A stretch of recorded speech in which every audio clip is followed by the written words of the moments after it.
56. பால் அறத்துப்பால். அதிகாரம் 6 வாழ்க்கை துணைநலம்.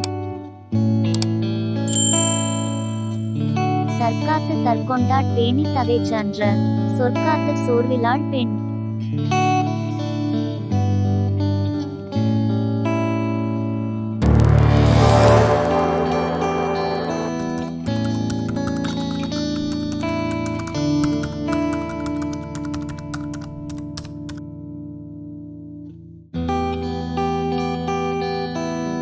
விளக்கம்.